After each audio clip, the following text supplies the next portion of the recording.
Oh, it was good.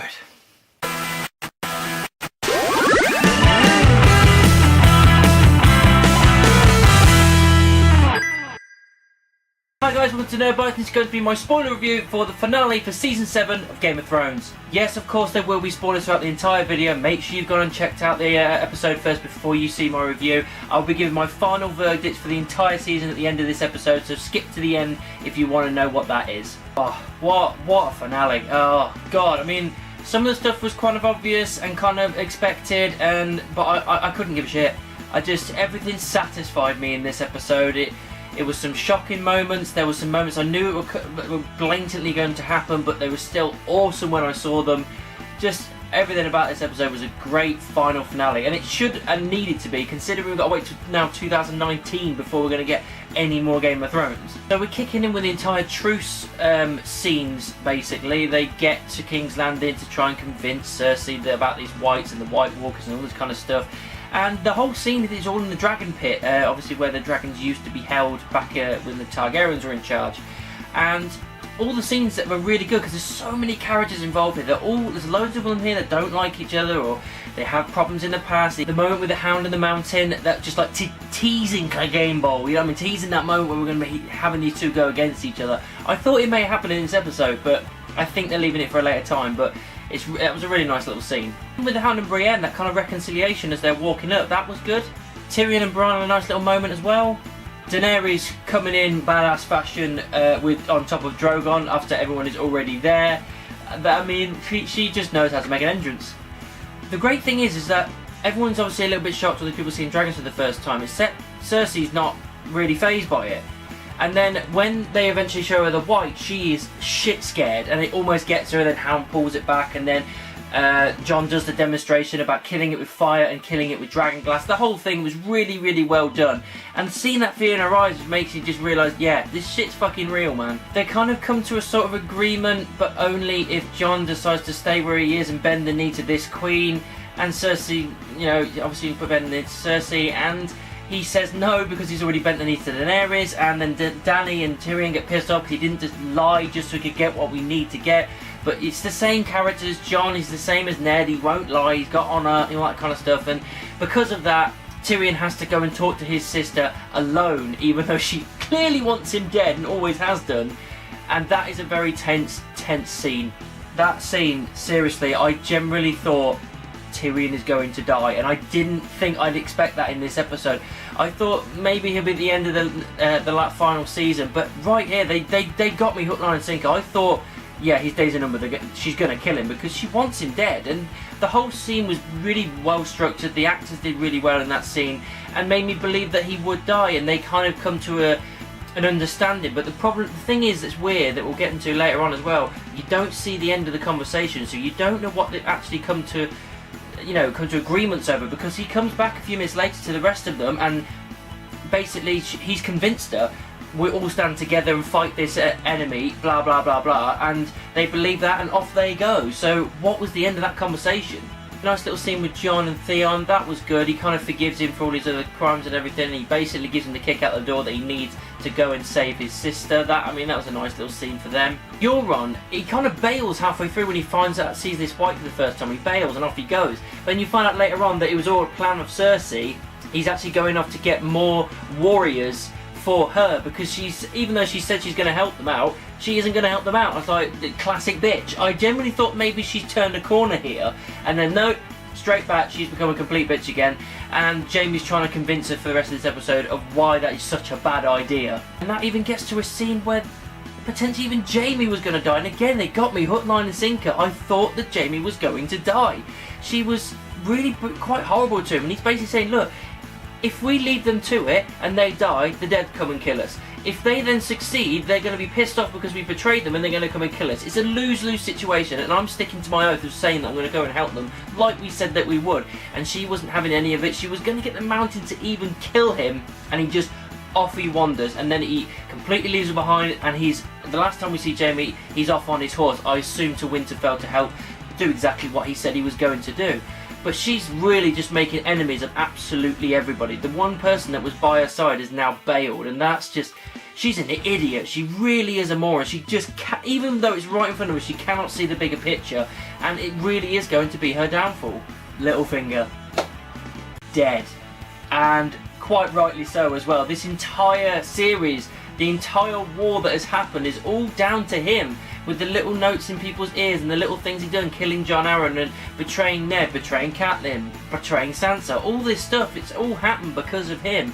He finally gets his comeuppance, but the way they do it is beautiful. It makes it look like Sansa's going to be trialing Arya, and he looks like he's getting his way, his little smirk face, and then when she says, how do you find your guilty plea or whatever, and then she turns to Baelish, and he's right in front, and she's got him, and it's brilliant, and he can't get out of it, and he's on his knees begging. Oh, and it's so good, so satisfying. Arya just comes up with the blade that he tried to kill Bran with, straight across the neck, dead. Brilliant. What a great way for the character to go out, because he's outlived his usefulness. There's nothing really more I want from this character, or can get from this character really, because I don't know what his intentions are, and he finally gets his comeuppance, and it was brilliantly done. The scene we get with Theon as well, he goes to the rest of the Greyjoys that are about to head off and basically say, we're going to go and save my sister whether you like it or not. Gets into a massive fight with the main guy, kicks his shit out of him and kills him, and it was brilliant. The fact that he was kicking him in the nuts is like, not going to hurt me, mate. Brilliant, really well done. Nice little tie of the bow for that character. It's kind of bringing himself back, and he's like, he is going to do something, and I was actually kind of cheering for Theon. I was like, yes, go on. And that's the last time we see him in this season. Off he goes to save his sister, which is obviously with Euron. Sam arrives in Winterfell, sees Bran, and this is where we get one of the best moments in the series, if not the entire thing. It was amazing. We get more confirmation of Jon's lineage. We get Bran going back to, we even get Sam talking to him saying, no, we found out that they got annulled, and Rhaegar and Lyanna got married together, which makes him not a bastard. We actually know a few episodes back, and you get to see it. You get to see Rhaegar and Lyanna getting married, Bran seeing it through his vision, which is brilliant, and then you finally get Jon's real name. Lyanna gives it to Ned before she dies, and it is Aegon Targaryen. And if that sounds familiar, it should. Aegon Targaryen is basically the one that brought King's Landing into fruition. He was probably one of the most famous Targaryens there, and it was awesome. I mean, what a great thing. I don't know how it's going to go down in the books, but for me, satisfying, so satisfying. I mean, I don't know what else to do with this information. I'm just so happy that it proves that he's got the biggest claim to the throne, and that's awesome. It's a great thing. And also, as this is happening and unfolding, Dany and Jon get together. As it's one of the things that I knew was going to happen. It was expected to happen. It was quite obvious and cliche, but it satisfied me. It made me happy. I wanted it. I know it was obvious, but I still wanted it, and we got it. They got together, as you're finding out that they're actually completely related.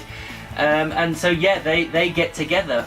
The one thing that I finding weird about this, I don't know how it's going to go into the next season. Tyrion's there, and you can see that he's not happy that they've gone in the room together and obviously got together. He seems quite conflicted.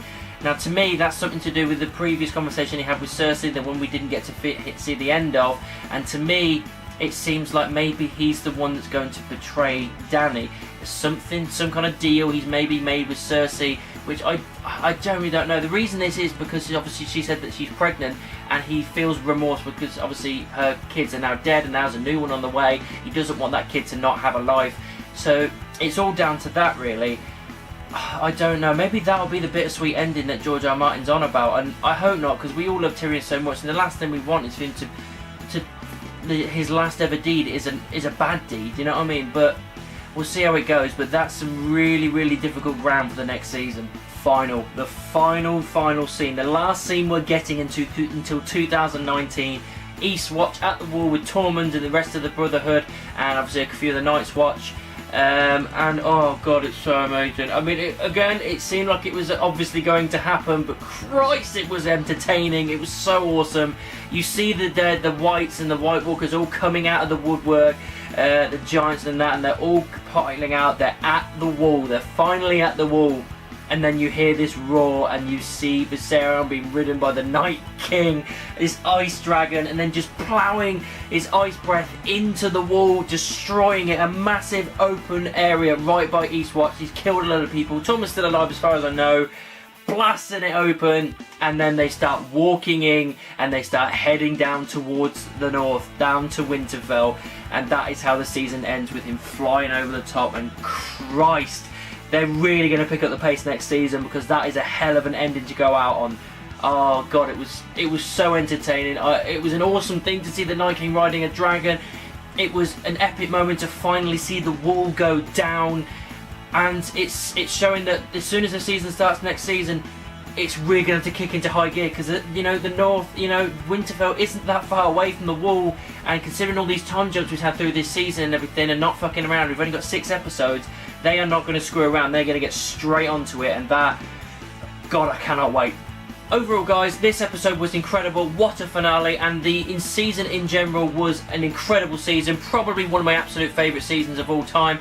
Yes, I understand that we had these time jumps back and forth and everything, but to me, I don't mind it, because we had less episodes. They want to trim the fat by taking all these little meaningless kind of travels back and forth and everything, so they're getting rid of that, and it really doesn't bother me that. So apart from that, I think this season is probably one of the best they put out there. It was incredible, thoroughly enjoyable. We got a lot of payoff with certain things. We got some shockers here and there, great character developments all throughout, and just the whole stuff with Jon and the Night King as well, everything of that brilliantly put together.